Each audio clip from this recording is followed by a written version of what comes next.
আচ্ছা, তোমাদেরকে যদি বলা হয় এমন কিছু ক্রমিক পূর্ণ সংখ্যা অথবা কনজিকিউটিভ ইন্টিজার বের করো যাদের যোগফল এবং গুণফল সমান হবে, তাহলে আমরা কি সেটা বের করতে পারবো?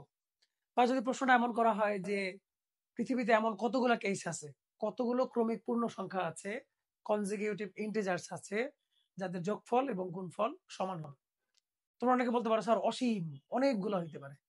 আসলেই কি অসীম কিনা ব্যাপারটা প্রমাণ করা যাক। তো দেখো, আমরা বলছি কিছু কনজিকিউটিভ ইন্টিজার্স বা ক্রমিক পূর্ণ সংখ্যা যাদের যোগফল এবং গুণফল কি হবে, সমান হবে। তো ধরা যাক সংখ্যা তিনটা হচ্ছে n-1, n এবং n+1। তোমরা খেয়াল করো, এই সংখ্যা তিনটা কিন্তু ক্রমিক পূর্ণ সংখ্যা, প্রত্যেকটা এক এক করে বেশি। এখন এদের যোগফল কত হবে? যদি এদের যোগফল আমি নেই এক পাশে, তাহলে দেখো যোগফল হবে কিন্তু 3n। 3n কেন? কারণ এইটা আর এটা কেটে যাবে। অন্যদিকে আমরা যদি গুণফল নেই, তাহলে কত হবে? n into n square minus one, n into n+1 into n-1 which is n square minus one. তাহলে আমরা যদি একই পাশে নিয়ে আসি এটাকে, তাহলে 3n minus n into n square minus one equal to 0। এখান থেকে তুমি যদি n কমন নাও, তাহলে পাচ্ছ 3 minus n square plus one equal to 0, বা n into 4 minus n square equal to 0,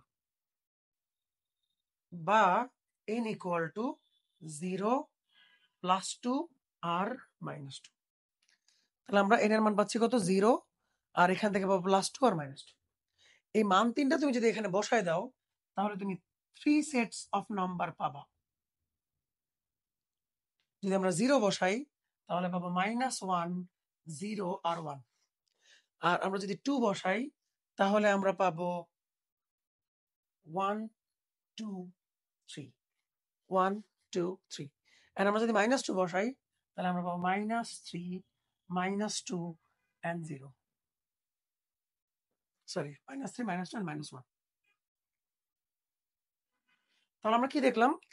যে পৃথিবীতে এমন ক্রমিক পূর্ণ সংখ্যা আছে মাত্র 3টা সেট। 1টা, 2টা, 3টা। অর্থাৎ অসীম সংখ্যক এরকম সংখ্যা আর পাওয়া যাবে না। এখন তোমাদের জন্য প্রশ্ন হচ্ছে, যদি এখান থেকে আমি ক্রমিক কথাটা কেটে দেই বা কনজিকিউটিভ কথাটা কেটে দেই, তাহলে এরকম কতগুলা কেস হইতে পারে? তোমরা কমেন্ট সেকশনে জানাও।